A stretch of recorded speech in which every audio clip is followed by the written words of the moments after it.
আপনারা শুনছেন radio quarantine Kolkata. একাকী থেকো না অসময়।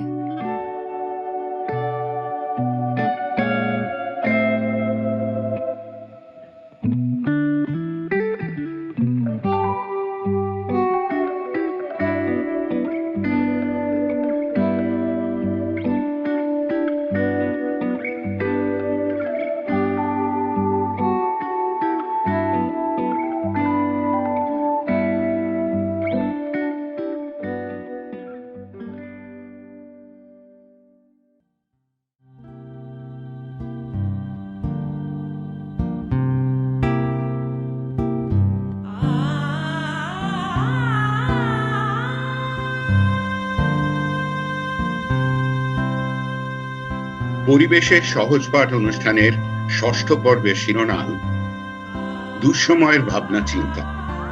কি ভাবলাম, কি শিখলাম, কি ভুললাম। এর আগে আমরা পরিবেশ সংকটের বিভিন্ন দিক নিয়ে আলোচনা করেছি।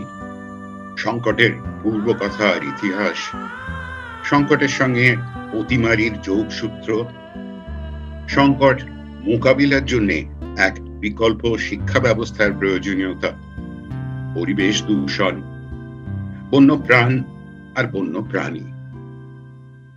আজ আমরা কথা বলবো আমাদের নিজেদের নিয়ে, আমাদের আভ্যন্তরীণ পরিবেশ, যাকে বলা হয় ইন্টেরিয়র ল্যান্ডস্কেপ, সেটা নিয়ে। আমাদের ভয়, ভাবনা, আশঙ্কা, অবসাদ, আশা, নিরাশা নিয়ে।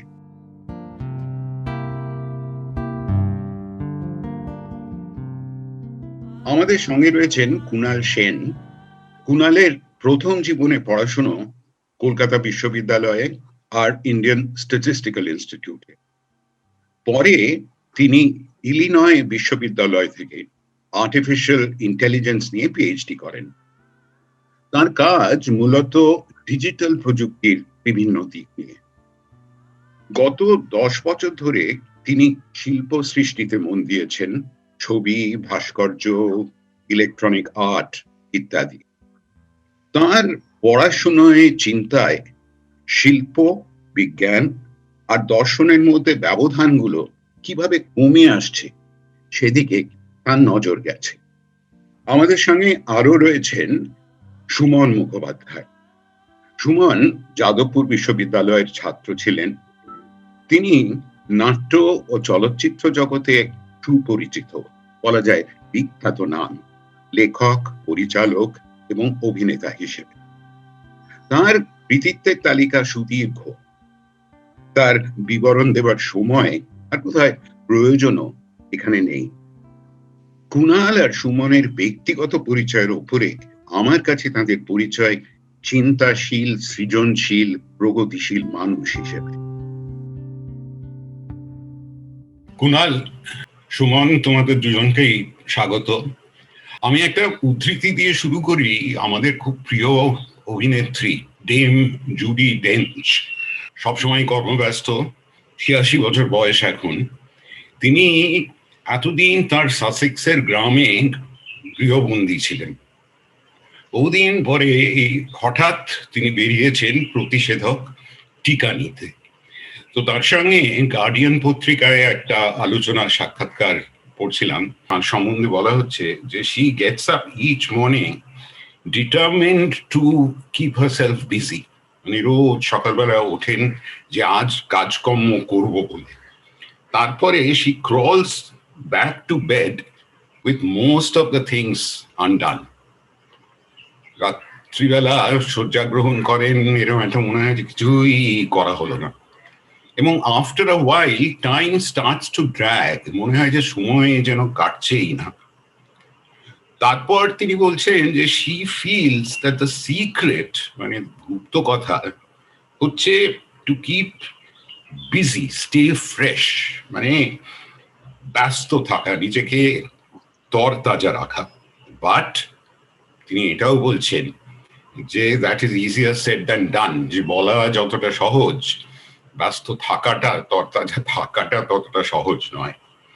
তো আমি তোমাদের, কুণাল, সুমন, তোমাদের জিজ্ঞেস করি যে কর্মব্যস্ত মানুষের কাছে এই যে সময় কেমন যেন সীমিত হয়ে গেছে, এর ফল কি হয়েছে? যে সময় সম্পর্কে ধারণাটাই কি পাল্টে গেছে?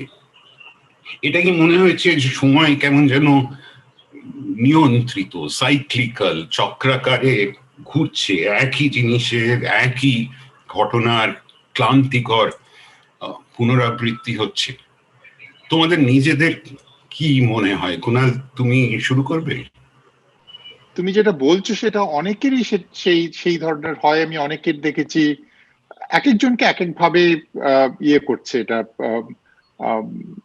রিয়াকশন গুলো একটু অন্যরকম হয়। আমার আমার নিজস্ব ব্যক্তিগত জীবনে সত্যি বলতে কি খুব একটা কিছু পাল্টায়নি, কারণ আমি যে পরিবেশে কাজ করি, যাদের সঙ্গে কাজ করি, তারা এমনিতেই, তাদের সঙ্গে আমার যোগাযোগ ওই জুমের মাধ্যমেই হয়।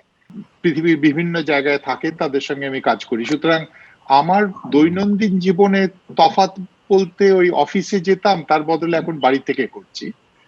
কিন্তু এছাড়া খুব একটা পাল্টায়নি। আমি আমার নিজের কাজকর্ম নিয়ে ব্যস্ত থাকা, আমি আমার চাকরির কাজ ছাড়াও আমার লেখার শখ আছে, আমার ছবি আঁকার শখ আছে, সেগুলো খানিকটা কমেছে। কিন্তু আমি নিজে পার্সোনালি আমি যে খুব একটা পাল্টে গেছে সবকিছু, এরকম আমার মনে হয়নি।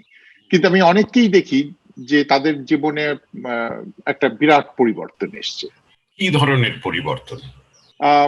কেউ কেউ খুব মানসিকভাবে ডিপ্রেশনে ভুগছেন, সেরকম আমার পরিচিতর মধ্যে অনেকেই আছেন। বা একটা অসহায়তা, একাকিত্ব, বিশেষত যারা যারা খুব মানুষ নিজের মনে থাকেন না, যারা একটু 10 জনকে নিয়ে 10 জনের মধ্যে বেঁচে থাকার যাদের এই প্রসঙ্গে সুমনকে জিজ্ঞেস করি। সুমন, তুমি যে ধরনের কাজ করো, নাটকের কাজ, সিনেমায় কাজ, তাতে তো মানুষের সঙ্গে, মানে যাকে বলে ফিজিক্যাল কন্ট্যাক্ট, শারীরিক যোগাযোগ, আলোচনা ইত্যাদি, এগুলো রাখতে হয়। তো এই যে গৃহবন্দী সময়টা, এটা কি তোমাকে মানে মনে হয় যে আমি ছটফট করছি সব সময়? আমার একটা জিনিস ঘটেছিল, যেটা মানে হয়তো কুণাল বাবু যা বললেন তার থেকে একদমই আলাদা। মানে আমার কাছে অনেকটা বদলে গেছিল, আমার কাছে অনেকটাই একটা অন্যরকম একটা দৃষ্টিকোণ থেকে এই গোটা জিনিসটা এসেছিল। প্রাথমিকভাবে যেহেতু আমার আমার অনুশীলনের জায়গাটা, আমার সারা জীবনের চর্চার জায়গাটাই হচ্ছে একটা একটা সামাজিক প্রেক্ষাপটে এবং বহু মানুষের সঙ্গে, সে নাট্যচর্চাই হোক আর চলচ্চিত্র বানানোর প্রক্রিয়াই হোক, ফলত এবং এই যে মহড়া করি যখন আমরা একটা নাটকে, তখন তো অনেক লোকের সঙ্গে সারাক্ষণই, যদিও আমি বলবো আমার ব্যক্তিগত জীবনে আমি খুব আড্ডাবাজ ওই অর্থে নই যে সবসময় প্রচুর লোকের মধ্যে আড্ডা চাই, কিন্তু ওই কর্মক্ষেত্রের বলছে, এটা আমার, যেটা আমার পেশা, যেটা আমার জীবন, সেটার মধ্যে কিন্তু একটা কি বলবো, একটা সংঘের ব্যাপার রয়েছে, সংঘবদ্ধতার। ফলত যখন লকডাউন হলো তখন মানে সমগ্রতায় একটা বিচ্ছিন্নতা বোধ কাজ করছিল ভীষণভাবে। একটা হঠাৎ যে এতক্ষণ ধরে বাড়ি থাকা, মানে আমরা তো একটা মশকরাই করতাম আমাদের শৈশবেই হোক, যৌবনেই হোক, প্রৌঢ়তার মধ্যেই হোক, যে যখন তাড়াতাড়ি বাড়ি চলে আসতাম তখন মা বলতো যে এই শুয়ে পড়ো 10টা বেজে গেছে। ওরা মানে ওর ঘড়ির কাঁটাই হচ্ছে ওর 10টার পর মহলায় দিয়ে ফিরবে আর কি। ফলত আমাদের মনে একটা যাপন ছিল, সেই যাপনটা হঠাৎ যেন একটা মানে গলা কেটে দেওয়া হলো মনে হচ্ছে একটা। ফলত প্রাথমিকভাবে একটা, এবং তার সঙ্গে আমি বলছি সময় কথাটা আপনি বললেন, এই সময়ের সম্পর্কে কি ছিল, একটা কিরম ঔদাসীন্য ছিল, মানে সময় চলে যাচ্ছে সামনে দিয়ে, এটা মানে বসে বোঝার মতো বিলাসিতা যেন ছিল না। মানে সময় চলে যাচ্ছে সামনে দিয়ে, কিন্তু হঠাৎ যেন সময়টা ঘাড়ে এসে পড়লো, মানে একটা কিরম থাবা নিয়ে এসে ঘাড়ে পড়লো যে আমি আছি, এই দেখো আমি কিরম ভাবে যাই। তুমি ঠিকই বলেছো। আমার মাঝে মাঝে মনে হয় যে সময় কেমন যেন আগে, যেটা তুমি বলছো যে আগে একটা উদাসীনতা হয়তো ছিল সময় সম্পর্কে, সময়ের প্রতি আমরা তেমন ভাবে মনোযোগ দিতাম না। কিন্তু এখন কেমন যেন সময় না, আমার মাঝে মাঝে মনে হয় আষ্টে পৃষ্ঠে বেঁধে ফেলছে, যে একটা চক্রাকারে যে সকালে উঠলাম, সারাদিন যা করণীয় বাড়িতে বসে যা করতে পারি করলাম, রাত্রিবেলা শুতে গেলাম, আবার কখন জানি না সেই যে সকালে উঠেছিলাম গতকাল আবার হঠাৎ করেই সেই সকালটাই ফিরে এসছে। এই যে একটা মানে কেমন যেন বেঁধে ফেলছে, একটা বদ্ধতা। এটা কি হয়?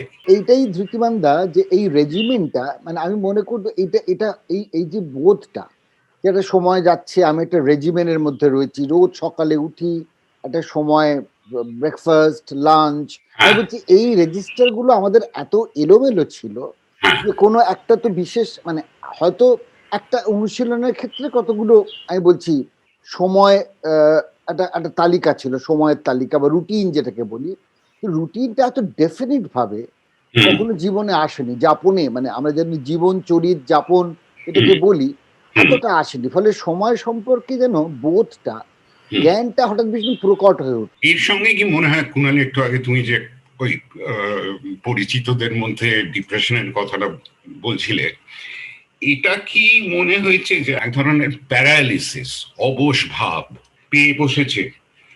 উদ্বেগ, দুশ্চিন্তা, বিষাদ, যেগুলোকে আমরা অ্যাংজাইটি, ডিপ্রেশন বলি, এগুলো কি বেড়েছে মানে ব্যক্তিগত জীবনে বা পরিচিতদের মধ্যে? এটা কি মনে হচ্ছে একটা কি অস্থির বোধ আসছে যে সময়টাকে আর ঠিকভাবে ব্যবহার করা যাচ্ছে না? এই ডিপ্রেশন, উদ্বেগের ব্যাপারগুলো কি বেশি করে আসছে?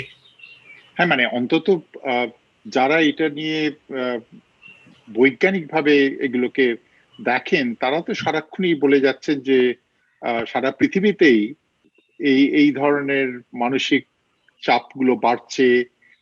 সুইসাইড রেট যেরকম সমস্ত প্রায় পৃথিবীর সমস্ত জায়গাতেই অস্বাভাবিক রকম বেড়ে গেছে। বাড়ির ভেতরের যে ডোমেস্টিক ভায়োলেন্স যেটা বলে, সেটা সমস্ত জায়গায় বেড়েছে। এগুলো সবই তার তার লক্ষণ। এবং আরেকটাও যেটা হয়তো মানুষকে, এই অভিজ্ঞতা তো আমাদের কোনোদিন মানুষের সভ্যতায় হয়নি যে সারা পৃথিবী একই অভিজ্ঞতার ভেতর দিয়ে যাচ্ছে, কোনোদিন হয়নি। ইভেন যখন আজকে আমাদের বিশ্বযুদ্ধ হয়েছে, তখনও পৃথিবীর বহু কোণে তার কোনো ছায়া ছাঁচ গিয়ে পড়েনি, মানে ডিরেক্টলি তারা, এই প্রথম হলো যে আমি পৃথিবীর যেখানেই থাকি আমার অভিজ্ঞতাটা মোটামুটি এক। আগে যখন যেটাকে বলা হয় ব্ল্যাক ডেথ, হ্যাঁ, সেটা বোধহয় দ্বাদশ শতাব্দী, ত্রয়োদশ শতাব্দী এই ধরনের একটা সময় হয়েছিল, অথবা বিংশ শতাব্দীর প্রথম দিকে স্প্যানিশ ফ্লু যখন হয়েছিল, সেগুলো কিন্তু বিশ্বব্যাপী না হলেও অনেকগুলো দেশেই ছড়িয়ে পড়েছিল। তফাৎটা হচ্ছে যে তখন আমরা জানতে পারতাম না, তখন যোগাযোগ মাধ্যম ছিল না, আমরা জানতে পারতাম না, কাজে সেই যে অভিজ্ঞতাটা সেটা আমাদের কাছে আসতো না। কিন্তু অনেক জায়গা জুড়ে হয়েছে। এখন যে বিষাদ, ভয়, এইগুলোর একটা কারণ, এটা শুনতে একটু অদ্ভুত লাগতে পারে, কিন্তু একটা কারণ যে আমরা খবর বড্ড তাড়াতাড়ি পাই, মানে কোথায় কি দুর্ঘটনা ঘটছে তার খবরটা বড্ড তাড়াতাড়ি পেয়ে যাই, এটা কি একটা কারণ? হ্যাঁ, নিশ্চয়ই নিশ্চয়ই। এবং শুধু খবরের মাধ্যম থেকেও নয়, এই সোশ্যাল মিডিয়া থাকার দরুন আমরা প্রত্যেকেই তো নিজের খবরটা প্রচার করি এবং সেটা সারা পৃথিবীতে ছড়িয়ে যায়। তো সেটা একটা বড় কারণ। কিন্তু আমার মনে হয় আরেকটা কারণও আছে। আজকে যখন ওই স্প্যানিশ ফ্লু হয়েছিল, তখন আমাদের মানে ডাক্তারি ব্যবস্থা বা এটা ছিল, খুব একটা কিছু করণীয় ছিল না। লোকে ধরে নিত যে এটাতে যা হবার তাই হবে।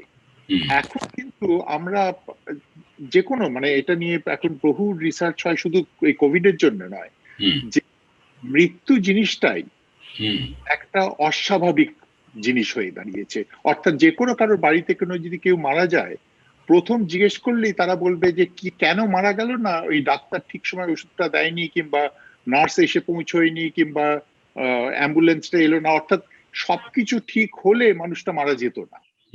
মারা যাওয়াটা একটা অস্বাভাবিক জিনিস হয়ে গেছে, আর স্বাভাবিক জিনিস নেই। এখন তার ভালো মন্দর বিচার বাদ দিলেও আমাদের কাছে যে কোনো সময় এরকম কিছু হলে এখন সেটা খুব অস্বাভাবিক লাগে, যেটা হয়তো আজ থেকে 100 বছর আগে লোকের কাছে এতটা অস্বাভাবিক লাগতো না। সুমন, তুমি কি বলবে এ ব্যাপারে? ডিপ্রেশন, অ্যাংজাইটি পরিচিতদের মধ্যে? মানে যেটা কুণাল বাবু বললেন যে সারা পৃথিবীর মানুষ একই একটা অভিজ্ঞতার মধ্যে দিয়ে যাচ্ছে, এরকম একটা বোধ যখন আমার মধ্যে আহ, এলো, তখন আমি বুঝলাম যে ঠিক আছে, যখন বাড়িতে বসে থাকতেই হবে, তখন আমি একটু কাজকর্ম করি।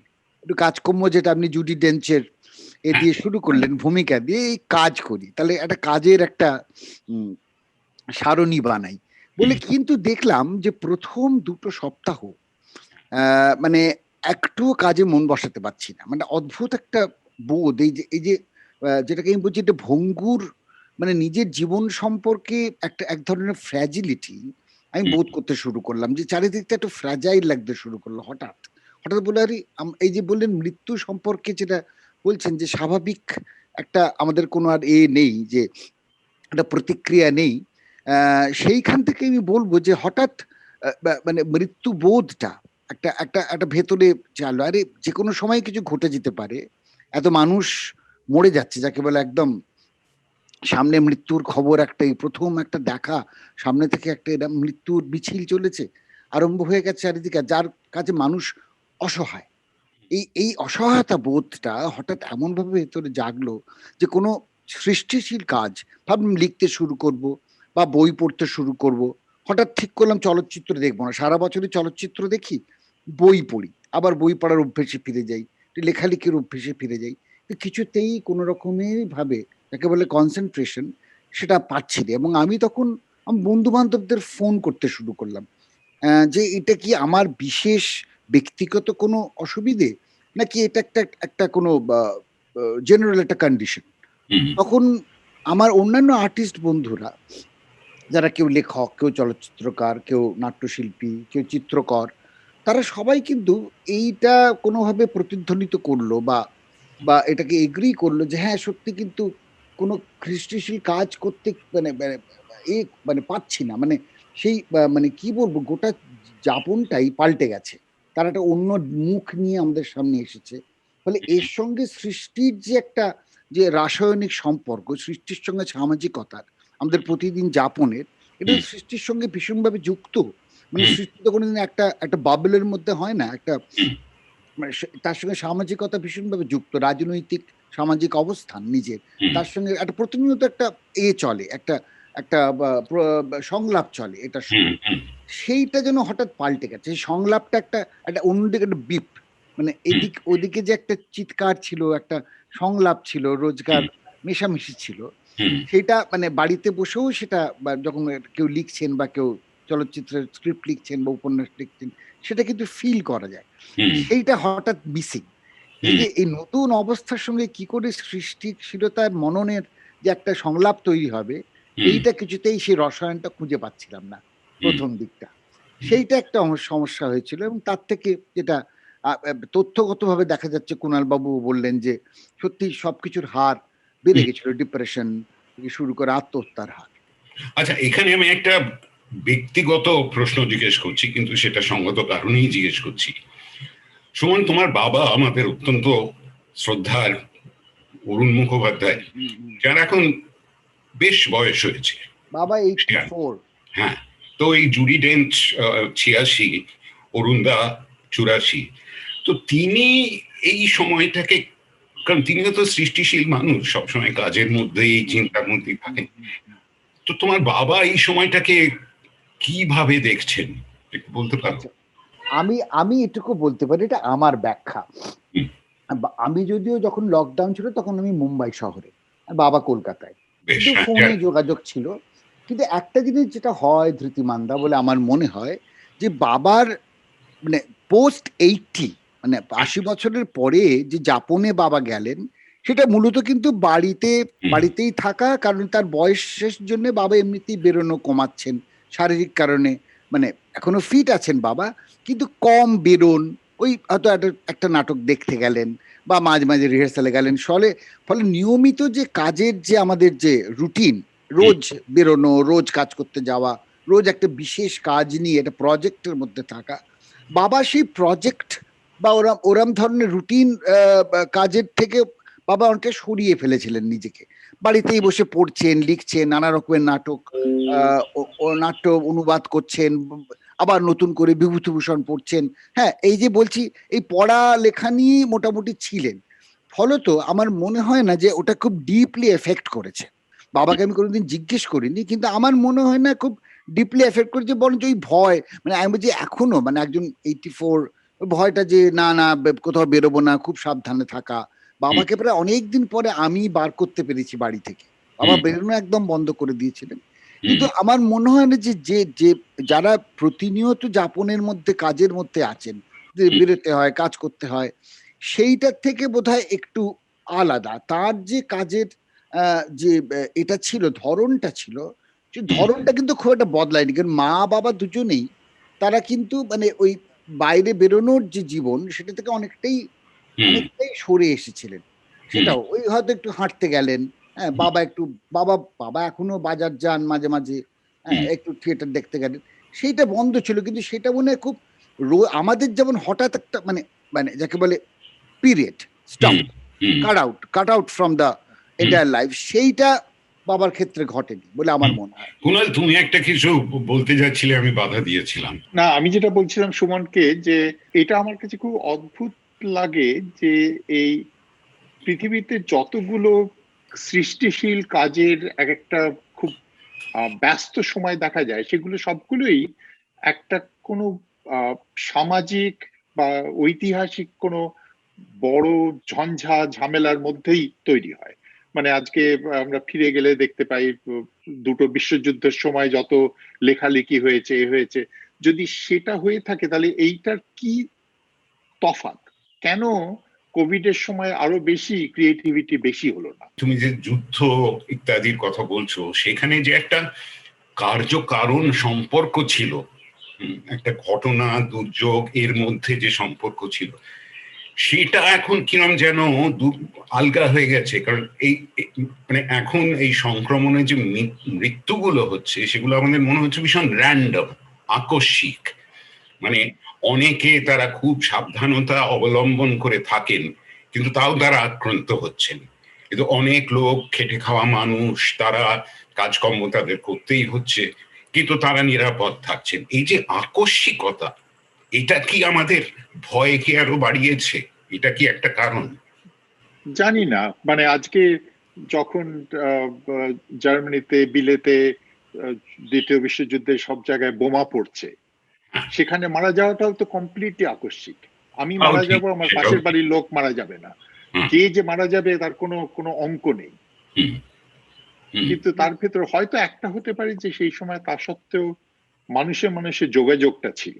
যে নাটক করছে সেখানে, সে তখনও নাটকের রিহার্সালে যেতে পারতো হয়তো। কিন্তু এখন যেটা হঠাৎ আমরা প্রত্যেকে আলাদা, আইসোলেটেড হয়ে গেছি, যে যার নিজের বাড়ির ভেতরে ঢুকে গেছে। আমার যেটা মনে হয় যে আমার দুটো কারণই একসঙ্গে আছে। একটা হচ্ছে যে তবু না, মানে আমার মনে হচ্ছিল অসহায় যে বোধটার কথা আমি বলছি, হেল্পলেসনেস, কমপ্লিট হেল্পলেস। আমার মনে হচ্ছে বোমা পড়লেও মনে হচ্ছে যে আমি যদি যখন কলকাতায় জাপানিরা বোমা ফেললো দ্বিতীয় বিশ্বযুদ্ধের আগে, তখন হাজার হাজার মানুষ গ্রামে চলে যাচ্ছিল। গ্রামে চলে, শহরের নগরের মানুষ সব গ্রামে চলে যাচ্ছে যে শহরে আরো বোমা পড়তে পারে। বা মন্বন্তরের সময় মানুষ গ্রাম থেকে যখন উঠে শহরে চলে আসছে সারা কলকাতায়।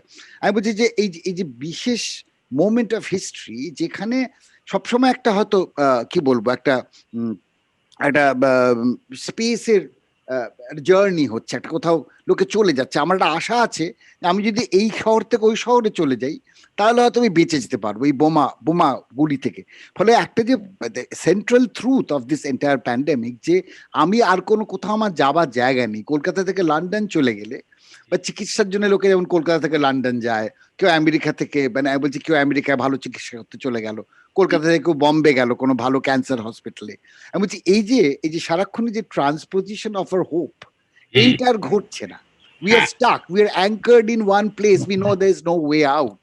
এবং এটার সঙ্গে এটাও বোধহয় যুক্ত, একটু আগে কুনাল যেটা বলছিল, যে আমরা এক সময় ওই যে আমরা আগে ব্ল্যাক ডেথ, স্প্যানিশ ফ্লু ইত্যাদির কথা বলছিলাম, তখন একটা ধারণা ছিল যে মৃত্যু ব্যাপারটা হচ্ছে ঈশ্বর দত্ত, হুম। আমাদের কিছু করার নেই, আমাদের আওতা, আমাদের কন্ট্রোলের বাইরে। কিন্তু এখন মনে হচ্ছে যে আমরা মৃত্যুকে জয় করে ফেলেছি, মৃত্যু আমাদের হাতের মধ্যে। কাজে ইংরেজিতে বলতে গেলে বলতে হয় যে মানে এখন একটা মনোভাব হয়েছে যে how dare death come to us. এটা কি একটা একটা অর্থে কিন্তু আমার মনে হয় ঠিক যে ওই মেডিকেল সায়েন্স যেভাবে মানে লোককে বাঁচিয়ে রাখছে, আমি বলছি রিসেন্টলি বলছি যে যে ডাক্তারদের সঙ্গে, বা ধরো সৌমিত্র চট্টোপাধ্যায়ের কথা যদি বলি, একদম রিসেন্ট ডেথ যেটা ঘটেছে আমাদের আমাদের এতে, তা আমার ওর কন্যার সঙ্গে যোগাযোগ ছিল সারাক্ষণই, যে কেমন আছেন, কি করছেন। আমি বলছি যে ডাক্তাররা কিন্তু মেডিকেল সায়েন্স একটা পয়েন্টে অনেক দিন আগে হাত তুলে দিয়েছে, যে তারা বুঝতে পারছে it is a kind of its, মানে এটা আর হবে না কিছু, কিন্তু ওই মানে বাঁচিয়ে রাখা যতক্ষণ পারবো, উইল প্লে দ্য গড, হ্যাঁ we will play the god. এটা ডাক্তারদের সঙ্গে আমি একবার জিজ্ঞেস করি, আমার যে ডাক্তার বন্ধু বান্ধব ছিল, যে sometimes you play the god right, মানে তোর মনে হয় যে আমরা পারবো, আমরাই এই লড়াইটা জিতবো। হ্যাঁ বলছে মাঝে মাঝে হয়, কিন্তু একটা পয়েন্টে আমরা ছেড়েই দিই।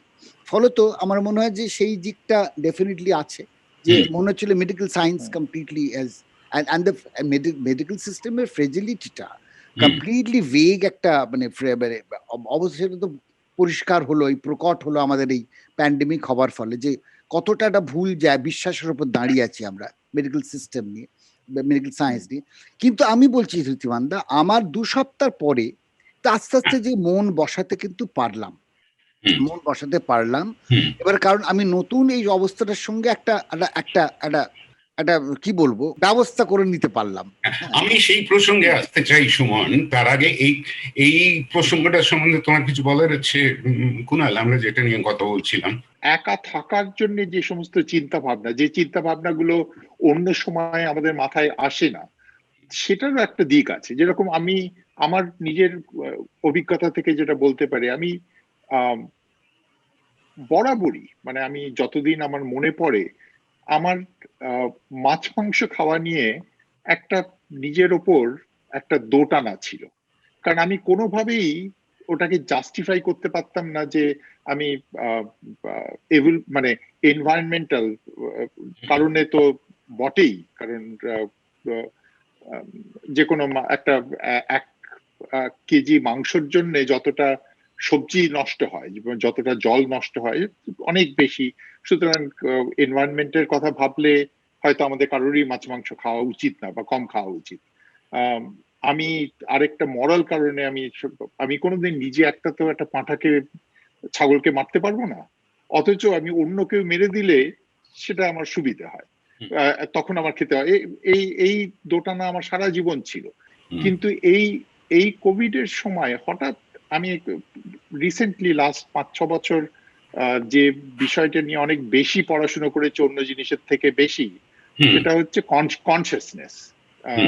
অর্থাৎ কি করে আমাদের সচেতনতা আমাদের মানুষের মাথায় আসে, কি করে সেটা কাজ করে, তার এতদিন পর্যন্ত কিছুই জানা ছিল না। মানে এই সমস্যাটা নিয়ে সেই প্লেটো, অ্যারিস্টটল সময় থেকেই লোকে চিন্তা করছে, সক্রেটিসের সময় থেকে, কিন্তু ওই এটার কোন রকম বোঝাটার কোনো উন্নতি খুব একটা হয়নি এই লাস্ট 30-40 বছর আগে অব্দি। মানে সবাই ফিলোসফাররা আলোচনা করেছেন, কিন্তু আলোচনাটা কোনো জায়গায় আমাদের ওই প্রসেসটাকে বোঝার দিকে এগিয়ে নিয়ে যায়নি। তো যাই হোক, আমি সেগুলো নিয়ে পড়ছিলাম, এবং হঠাৎ তার থেকে আমার মনে হলো যে হয়তো এই জিনিসটা আমি যদি এখন না করি, এই আমার হিপোক্রেসিটাকে আমি যদি ফেস না করি, পরে গিয়ে আমার খুব আফসোস থাকবে। এবং আফসোস জিনিসটা একটা বয়সের পরে গিয়ে আরো বেশি বোঝা যায়, আফসোস নিয়ে বেঁচে থাকা খুব কঠিন। তাই আমি ভাবলাম যে ঠিক আছে, এতদিন করিনি, তো সেই একটা বড় পরিবর্তন হয়েছে। আমি লাস্ট 8-9 মাস হলো, আমি এখনো মাছ খাই, কিন্তু অন্যান্য মাংস খাওয়া ছেড়ে দিয়েছি। সেটা হয়তো এই পরিবেশটা না হলে আমার একটা দৈনন্দিন গতানুগতিক ইয়েতেই চলে যেত, কিন্তু হঠাৎ একটা ধাক্কা দিল, যেটাতে আমি যে চিন্তাটা ভেতরে আমার মধ্যে আটকে ছিল হুম, সেটা হঠাৎ একটা প্রকাশ পেল। হুম। সুমন, তুমিও কি মাংসাশী থেকে নিরামিষাশী হয়েছো বা সেদিকে ঝুঁকছো? তা আমার সন্তানের বয়স 13, হ্যাঁ। হ্যাঁ। ও কিন্তু এটা নিয়ে খুব সিরিয়াসলি পড়াশোনা করছে, এনভায়রনমেন্ট নিয়ে, পরিবেশ নিয়ে।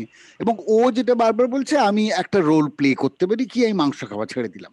কিন্তু অসম্ভব মাংস খেত, মানে ভীষণই ভক্ত ছিল মাংসের। তা দ্যাট কাইন্ড অফ, আমি একদম ছেড়ে দিয়েছি তা নয়, কিন্তু আমার খাওয়াটা ভয়ঙ্কর কমে গেছে, মাংস খাওয়ার ব্যাপারটা। হ্যাঁ, মানে আগে আমি প্রায় রোজ মাংস খেতাম। আমি বলছি এই জায়গাটা কিন্তু আমরা তখন, আমারও একটা একটা একটা চেতনা এলো যে হুম, কেন তাহলে ও যদি এই বয়সে এটা এই এই স্যাক্রিফাইসটা করতে পারে, মনে হুম, করতে পারে যে ঠিক আছে তাহলে আমি, ওয়াই নট, আমার তো যা মাংস খাওয়ার সারা পৃথিবী জুড়ে অনেক খেয়ে ফেলেছি, তাহলে একটু কমাই, হুম, মডারেট, আমি একদমই ছেড়ে দিইনি। হুম, কিন্তু বাট ইট কেম ইনটু মাই, এই বোধে এলো। হুম, হ্যাঁ, হুম, সেই জায়গা থেকে। কিন্তু আমি আরেকটা কথা ধৃতিমান দা আমি অ্যাড করতে চাই, হুম, সেটা হচ্ছে যে আমি যেটা যেটা আমি জানি না আপনার প্রশ্নে পরে এটা আছে কিনা। তারপরে যেটা শুরু হলো যখন আমি প্রাথমিক ওই ধন্ধ, সংশয়, একটা সেন্স অফ, কি বলবো, ডিপ্রেশন থেকে পেরিয়ে এলাম। কিছুই কাজ করতে পারছি না, এক লাইনও লিখতে পারছি না, কিছু দেখতে পড়তেও পারছি না। এমন নয় যে বই, শুধু বই পড়ছি, কিরকম একটা অস্থিরতা, একটা চঞ্চলতা। হ্যাঁ, একটা যে একটা একটা কোথাও কিছু করার জন্য যে একটা সেন্স অফ স্টিলনেস দরকার ভেতরে। হ্যাঁ, হুম, যতই উত্তেজনার মধ্যে মানুষ কাজ করে, সামাজিক উত্তেজনা চারপাশে চলছে সব মধ্যে, কিন্তু একটা সেন্স অফ স্টিলনেস, যেটা ক্রিয়েটিভ স্টিলনেস, মানে সেটা মানে স্থবিরতা নয়, সেটা হুম, একটা এনার্জি থাকে, হ্যাঁ, কিন্তু কোথাও একটা ভেতরে একটা তার সঙ্গে একটা স্টিলনেস থাকতে হয় বলে মনে হয়, যেটা এক একজনের এক এক রকম হয়। আমার ফলত সেইটা চলে গেল, কিন্তু তারপরে যেটা শুরু করলাম সেটা খুব ক্যাটাগরিক্যালি, কি বলবো, ভাবা শুরু করলাম যে let's go back to reading.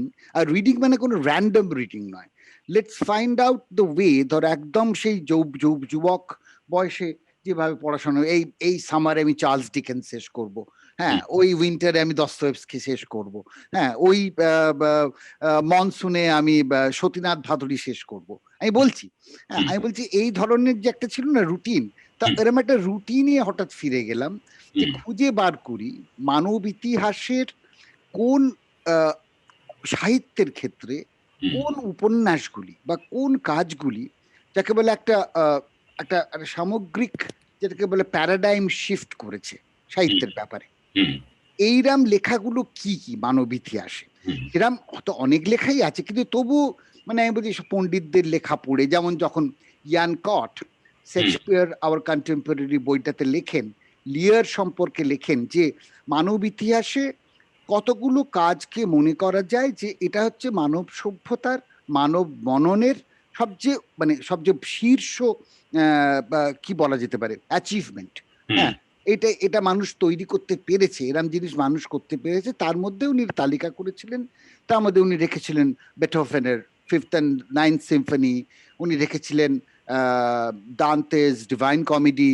হ্যাঁ, তা এরম কতগুলো, তারপরে আপনার আহ, অনেক অনেক পেন্টিং এর, দা ভিঞ্চির পেন্টিং এর কথা বলা হচ্ছে, এবং কিং লিয়ার কেউ রেখেছিলেন, হুম, যে শেক্সপিয়ারের ওই একটা নাটক।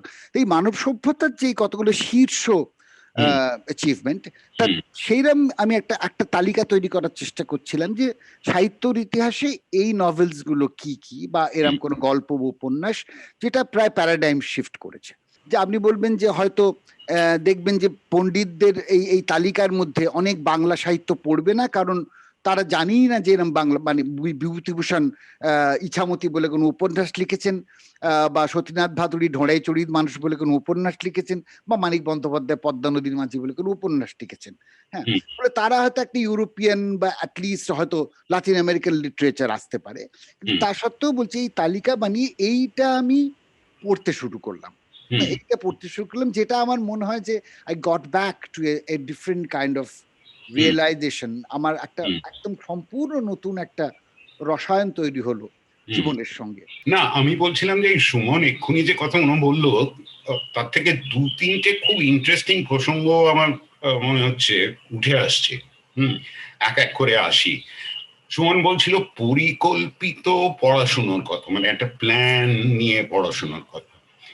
ব্যক্তিগত ক্ষেত্রে কুণাল, আমি তোমায় জিজ্ঞাসা করছি যে দৈনন্দিন ব্যস্ততায় তোমার নিজের যে কাজ, শিল্পী হিসেবে যে কাজ, দৈনন্দিন ব্যস্ততায় যে জিনিসগুলো নিয়ে তুমি চিন্তা করার অবসর হয়তো পেতে না, সেইগুলো নিয়ে নিজের কাজ, নিজের শিল্প, নিজের মনন, এই নিয়ে চিন্তা করার কি একটা অবসর এসেছে এই সময়, যেটা একটা পজিটিভ দিক? আমরা তো এতক্ষণ অনেকগুলো নেগেটিভ দিকের কথা বলছিলাম, এটা কি একটা পজিটিভ? এই যে অবসরটা, এটা কি একটা পজিটিভ দিক? হ্যাঁ, ডেফিনেটলি। আমার আমার ব্যক্তিগত জীবনে এই পড়ার ব্যাপারে একটা মজার কথা আমার মনে পড়ে। বছর 7-8 আগে আমার একজন খুব কম বয়সী সহকর্মীর সঙ্গে কথা হচ্ছিল। আমি তাকে বলছিলাম যে আমার এককালে খুব বই পড়তে ভাল লাগতো, আজকাল আমার বই পড়া বড় কমে গেছে, কারণ এখানকার কাজের ব্যস্ততা সমস্ত মিলিয়ে। তো ছেলেটি আমি জিজ্ঞেস করলো যে তুমি কটা বই পড়ো? যে যদি আমার মাসে একটা বই পড়া হয় সেটা ভালো মাস, যে একটা বই শেষ করতে পেরেছি। তখন ও বললো না, সে তো খুব একটা খারাপ না, মাসে একটা বই, বছরে 12টা বই। আমি চট করে একটু হিসেব করলাম, করে দেখলাম আমার সারা জীবনে আর 200টা বই বাকি আছে। হ্যাঁ, মানে যদি আমি আমার নর্মাল জীবন যতটা হতে পারে সেটা হিসেব করি, অর্থাৎ একটা বুকশেলফ বাকি আছে, এবং সেটা আমাকে হঠাৎ একটা প্রচন্ড ভয় পাইয়ে দিল। সময়ের জন্য, কিন্তু সময়ের যে একটা ফাইনাইট জিনিস, এটার জন্যই কিন্তু আমরা সবকিছু করি।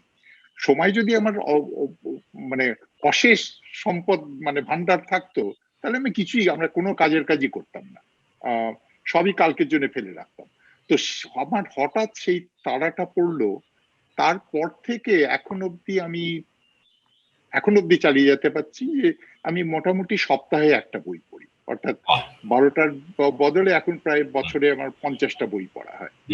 তো সেটা আমি বলি আকস্মিক ভাবেই তোমার অঙ্কের সঙ্গে কেমন যেন আমার অঙ্কটা মিলে যাচ্ছে, এই অর্থে যে আমি এখন এই গৃহবন্দী অবস্থার শুরু থেকে আমি একটা যে বই পড়ি তার একটা তালিকা রাখতে শুরু করেছি, এবং তাতে আমি দেখছি যে এখন ওই গড়ে মাসে 4টে বই পড়া হচ্ছে, যেটা আমায় খুবই আনন্দ দিচ্ছে এক অর্থে।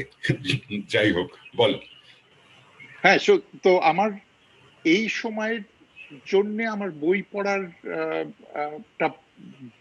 বেড়েছে বা কমেছে বলবো না, কিন্তু খানিকটা সময় পেয়েছি, ওই যেটা বললাম যে যে আমার মাংস না খাওয়ার চিন্তাটার জন্য যে একটা জায়গা দরকার হয়, একটা সময় ওই ধরনের চিন্তা করার জন্য একটা জায়গা দরকার হয়, যেটা জায়গাটাই এই কোভিড করে দিয়েছে।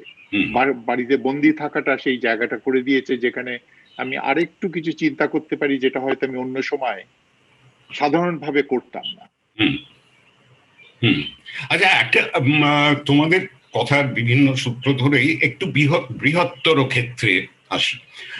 আমাদের এই অনুষ্ঠানের মূল বিষয়টা তো হচ্ছে পরিবেশ, এবং পরিবেশ সংকট আর অতিমারি, এই দুটো দুর্যোগ যে যুক্ত, একে যে অন্যটার পরিপূরক, সেই বোধটা।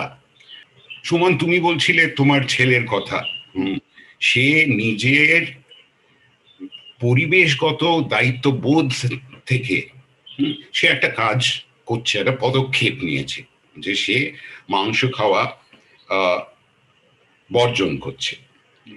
তো এখন এই বৃহত্তর ক্ষেত্রে এমন কি মনে হচ্ছে যে এই যে দুটো ব্যাপার একসঙ্গে ঘটলো, একসঙ্গে ঘটছে, পরিবেশ সংকট আর অতিমারি, মনে হচ্ছে কি যে এই দুটো একেবারে যুগান্তকারী, মানে মানব সভ্যতার একটা পর্ব একেবারে শেষ হচ্ছে, আর একটা নতুন পর্বের সূচনা হবে, এবং সেই পর্বটা তোমাদের ব্যক্তিগতভাবে কি মনে হচ্ছে, সেটা কি আশার না সর্বনাশের, নিরাশার?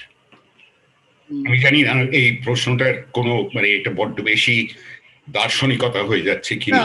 না, আমাদের সামান্য একটু দার্শনিকতার করতে অসুবিধেও নেই, কারণ দার্শনিকতা শেষ পর্যন্ত চিন্তার ইতিহাস তো, এবং সেইটা হচ্ছে আমাদের নানা রকম ভাবে আমাদের উত্তর দেয় নানা সংশয়ের, বা নতুন প্রশ্ন দেখায়, নতুন প্রশ্ন উত্থাপিত করে। ফলত আমার মনে হয় সেইখানে আমার মনে হয় যে এই যে ঘটনাটা, এই পরিবেশ সংক্রান্ত যে বোধ, যেটা আমাদের ক্রমাগত, যেটা কুণালবাবু খুব সুন্দরভাবে বললেন যে সময় যদি অফুরান থাকতো তাহলে মানুষ সবই কালকের জন্য ফেলে রাখতো। সুতরাং যেহেতু আমাদের একটা একটা একটা নির্দিষ্ট যাপনের একটা, জানি যে মানুষ এই পর্যন্ত বাঁচে, তার একটা বিশেষ একটা হিসেব করা আছে যে এরপরে আমাকে আর কাজ করা যাবে না, কাজের ক্ষমতা কমে যাবে, ফলে আমরা একটা চেষ্টা করি একটু বাছাই করে নেওয়া যে তাহলে এই একটা বয়সের পর না না এই কাজগুলো আর করব না, এখন এই কাজগুলো করব। এটা মনে জীবন এটা হঠাৎ মানে you can see the end of the tunnel at that one point of time, যে এবার আসছে, এই একটা নিজেকে থামিয়ে রাখার সময় আসছে, এই বোধটা হয়। ফলত পরিবেশ সংক্রান্ত যে তথ্যগুলো, যে নতুন যে বোধ চেতনা গুলো হলো, সেইটা কিন্তু কোথায় ভাবে আমাদের বা বোঝালো যে এই কতগুলো ব্যাপারে সচেতন হতে হবে ভীষণভাবে। এবং সেইটাই পরিবেশবিদরা, যারা পরিবেশ সংক্রান্ত কাজকর্ম করেন, হ্যাঁ, যারা এই যে আজকে যে কথোপকথন হচ্ছে তার শুরুটাই মূলত পরিবেশ নিয়ে হয়েছিল, পরিবেশ সংক্রান্ত। ফলে আমার যেটা মনে হয় এই বোধটা তৈরি হয়েছিল। কিন্তু আমার একটা সংশয় রয়েছে, জানেন, ধরুন আমরা যখন হিটলারের মতো একটা মানুষের উত্থান এই পৃথিবীতে দেখেছি এবং তার কি ঘটেছে তার তার তার সেই ইতিহাসের সময়, বা পরবর্তীকালে যখন সোভিয়েত ইউনিয়ন এর স্টালিনের ইতিহাস আমরা দেখেছি, আমরা মাওয়ের ইতিহাসও পড়েছি। হ্যাঁ, সবটা যে এক তা বলবো না, কিন্তু ইতিহাসগুলো আমাদের সামনে প্রকটভাবে আজকে বেরিয়ে এসেছে। তো তা সত্ত্বেও আজকে পৃথিবীর কেউ বুকে হাত দিয়ে বলতে পারে এই ইতিহাস স্মরণ রেখেও এই মানুষগুলোকে তাদের ধরন ধারণ, বক্তব্য, তাদের রাজনৈতিক যেটাকে বলি রেটরিক, সেগুলো জানার পরও আজকে মানুষ যেভাবে এথনো ন্যাশনালিস্ট এবং পপুলিস্ট লিডারদের, মেন লিডারদের সমর্থন করছেন, তারা যেভাবে পৃথিবীর বুকে উঠে আসছেন, আমাদের দেশে এবং বিদেশে, আমেরিকাতে, এখানে, পাকিস্তানে, হাঙ্গেরিতে, টার্কিতে, ব্রাজিলে, হ্যাঁ, আপনি যদি দেখেন তাহলে আমার না একটা সংশয় আছে, মানব জাতির এই এত এত মানে ইতিহাস সম্পর্কে এই স্মরণ শক্তি এত কম কেন? তারা কি বুঝতে পারছেন না যে এই মানুষগুলো কি ভয়ঙ্কর রূপ নিয়ে আসছেন সারা পৃথিবীর বুকে? ফলে তো পরিবেশ নিয়েও, যেটা যেটা আপনার প্রশ্নের মূল উৎস ছিল, যে পরিবেশ নিয়েও আমি জানি না যে এত ঘটনা প্যান্ডেমিক ঘটে যাওয়ার পরও মানুষ আবার সেই প্লাস্টিক ছুঁড়ে ফেলবে না, মানুষ আবার একটা নিদারুণ জীবনযাপনে চলে যাবে, যে যাপনটা সারাক্ষণই পরিবেশের ক্ষতি করছে বলে আমার কেমন একটা সংশয় আছে, এটা আমি আপনাকে বলি। কুনাল? হ্যাঁ, আমারও মানে আমি একেবারেই একমত সুমনের সঙ্গে যে এগুলো দেখলে ভয় হয়। এবং আমি আমার নিজের জীবনে দেখেছি, আমার এক পুরনো সহকর্মী, তিনি ইউরোপ থেকে এসছেন এই দেশে, অসম্ভব শিক্ষিত মহিলা, এক্সেপশনালি বুদ্ধিমতী। কিন্তু তার সঙ্গে একদিন আমার হঠাৎ ওই ফেসবুকের মাধ্যমে যোগাযোগ হলো। এর মধ্যে আমি দেখলাম তিনি যে সমস্ত জিনিসে বিশ্বাস করেন, যেগুলো ওই ট্রাম্পের একটা কিউআনন বলে একটা সমর্থক দল আছে, তারা সমস্ত নানা রকমের আজগুবি থিওরিতে বিশ্বাস করেন, তিনি সেটাতে বিশ্বাস করেন। তখন আমি ভাবলাম যে এর মতন যদি মানুষ ওই ফাঁদে পড়তে পারে, তাহলে আমিও পড়তে পারি, আমি এর বাইরে নই। অর্থাৎ আমাদের প্রত্যেককে প্রচন্ড যদি সচেতন না থাকি, কখন যে এই ফাঁদগুলোতে পড়ে যাব। এবং আজকে ঠিক যেমন করে আমি বলবো না যে হিটলারের সময় জার্মানির প্রত্যেকটা লোক বোকা ছিল, তা না, তারা আমাদেরই মতন লোক ছিল। অর্থাৎ এমন একটা পরিবেশ তৈরি হতে পারে যেখানে আমরাও ওই খপ্পরে পড়ে যাব। কিন্তু আবার অন্যদিকে আমি যেটা ভালো দেখি, আজকে আমার অন্তত আমার এখন এখানেই আমার যোগাযোগ বেশি, এবং আমি যাদের সঙ্গে এখানে কাজ করি তারা সবাই খুব অল্প বয়স, 20 থেকে 30-এর মধ্যে বয়স তাদের। তাদের মধ্যে যে অ্যামাউন্ট অফ পরিবেশ সচেতনতা এবং পলিটিক্যাল সচেতনতা, এবং তার জন্য একটা স্যাক্রিফাইস করারও নিজের ক্ষতি করে, সেটা আমার দেখলে অসম্ভব ভাল লাগে। আমার পরিচিত ছেলে মেয়েদের মধ্যে আমি বলবো প্রায় 20% তারা মাছ মাংস খায় না। এবং এই দেশে যেখানে তাদের সাধারণভাবে খাওয়ার ডায়েটটাই হচ্ছে খুব মাংস প্রধান। আমার এই 1 বছর আগে আমার একটা অভিজ্ঞতা হলো, আমার দলের একটি ইয়াং মেয়ে খুব ভালো কাজ করছিল, কম্পিউটার প্রোগ্রামার, সে হঠাৎ চাকরি ছেড়ে দিল। তো ছেড়ে দিলে আমি তখন তার ম্যানেজার যাকে, যে তাকে আমি জিজ্ঞেস করলাম যে ও কেন ছাড়ছে, ও বললো কিছু বলেনি। তা আমার যেহেতু আমার দলের আমার দায়িত্ব হচ্ছে তার সঙ্গে একবার কথা বলা, আমি ওকে জিজ্ঞেস করলাম যে তুমি কি বলতে চাও যে কেন চাকরিটা ছেড়ে দিচ্ছ? ও কিছুক্ষণ ভেবে বললো, না এখন আমি বলতে পারবো না, পরে বলবো। তো যাই হোক, আমি আর কি করব, ছেড়ে দিল। তারপরে মাস 6 বাদে সে আমাকে একদিন একটা চিঠি লিখলো যে আমি একটু কথা বলতে পারি। আমি বলছি হ্যাঁ। তো আমাদের বাড়িতে আমি নেমন্তন্ন করলাম যে লাঞ্চের সময় চলে এসো, তাহলে ঠিক মতো গল্প করা যাবে।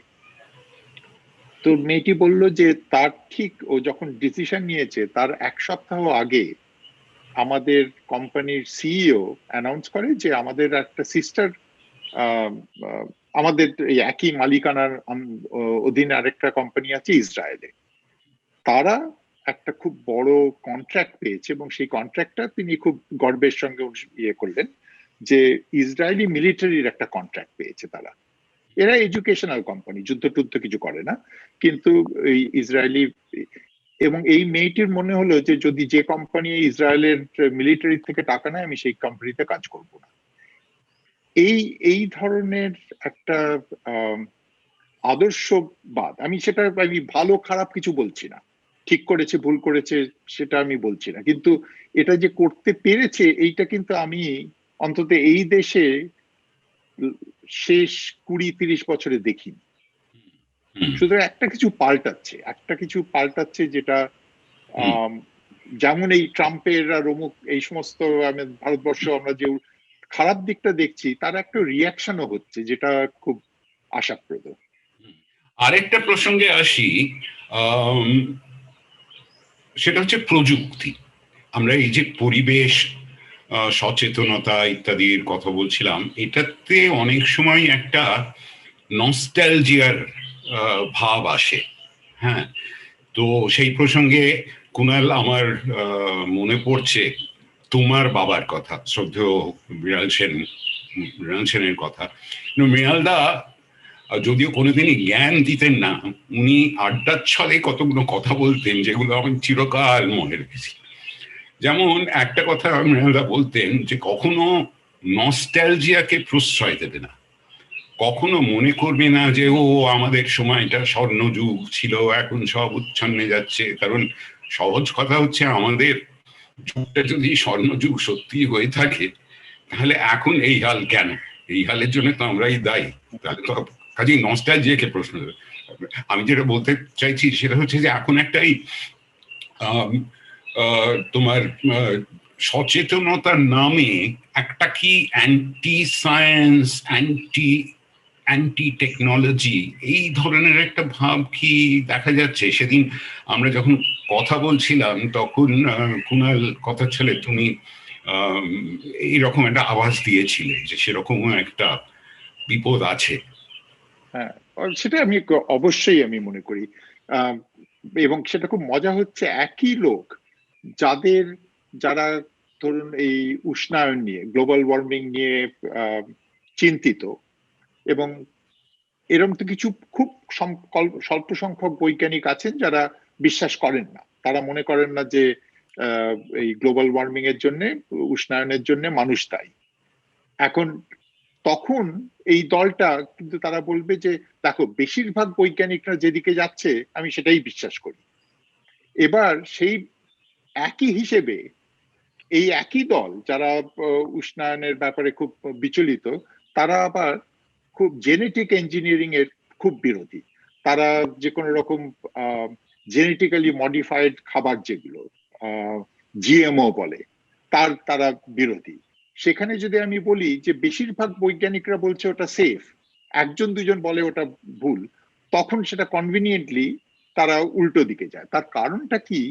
রাগটা হচ্ছে, বা ভীতি, রাগও বলবো না, ভয়টা হচ্ছে টেকনোলজিকে নিয়ে। যেখানেই টেকনোলজি এবং উষ্ণায়নের জন্যও টেকনোলজিকে দায়ী করা যায়, আবার জিএমও কিংবা জেনেটিক ইঞ্জিনিয়ারিং এটসেট্রা এই ধরনের জিনিসেও টেকনোলজিকে দায়ী করা যায়। তো এখানে আমরা জেনারেলি আমরা খুব একটা যুক্তিযুক্ত ভাবে বিহেভ করছি না, যেটা খুব হুম, ভয়। হুম, যে একটা, এবং এখন তো এই যে পপুলিস্ট যে সুমন তুমিও যেটা বললে, তাতে তো একটা অলওয়েজ একটা ভয় থাকে যে যে কোনো রকম যারা বুদ্ধি নিয়ে চর্চা করে তাদের একটু ছোট চোখে দেখা, তাদের অবজ্ঞা করা। সেই সেই জিনিসটার সঙ্গে এটা একসঙ্গে তালি বেঁধে চলে যে টেকনোলজিও তারই মধ্যে পড়ছে, টেকনোলজি, বিজ্ঞান, এবং সেটা নিয়ে খুব সাবধান থাকতে হবে। কারণ আমাদের টেকনোলজি তো যবে আমরা আগুন আবিষ্কার করেছি তখন থেকেই তো টেকনোলজি করছি, সেই তো সেই টেকনোলজি ছাড়া আমরা সেই- বাঁচতে পারবো না। মানে আমি আজকের একটা আমাদের বলি যে এস্কিমো বা ইনুইট, তাদের যে ইগলু, সেটা একটা অসম্ভব ভালো টেকনোলজি। সেটা ছাড়া তো তাদের বাসস্থানই হতো না, তাই না? হ্যাঁ, এবং আজকে কোনো কিছু, আজকে আমরা আহ, আজকে আমাদের পক্ষে, মানুষের পক্ষে বেঁচে থাকাই সম্ভব না। আমাদের যা খাবারের প্রয়োজন, এই এই আহ, মানে 7-8 বিলিয়ন লোককে খাওয়ানোর টেকনোলজি ছাড়া সম্ভব না। সুতরাং আমাদের ওইটাকে আহ, সঙ্গে নিয়ে ভাবতে হবে, ওটার বিরুদ্ধে। এবং আমার যেটা ধারণা যে টেকনোলজির জন্য আমাদের এই অবস্থা হয়নি, আমাদের এই অবস্থা হয়েছে লোভের জন্য, অতিরিক্ত লোভ। হুম, এবং সেই লোভটা, এই লোভ এবং লোভ ব্যাপারটা কিন্তু আমাদের এভলিউশন থেকে এসছে। মানুষ হুম, মানুষ একমাত্র প্রাণী, যা অন্তত এখন অব্দি যা জানা যায়, যারা ভবিষ্যৎটাকে কল্পনা করতে পারে। অন্য কোনো প্রাণী নিজের ভবিষ্যৎটাকে কল্পনা করতে পারে না। এবং যে মুহূর্তে আমি আমার ভবিষ্যৎটাকে কল্পনা করতে পারবো, তখন আমি শুধু আজকে খাওয়ার কথা ভাববো না, আমি কালকে কি লাগবে সেটা জমা করার কথা ভাববো।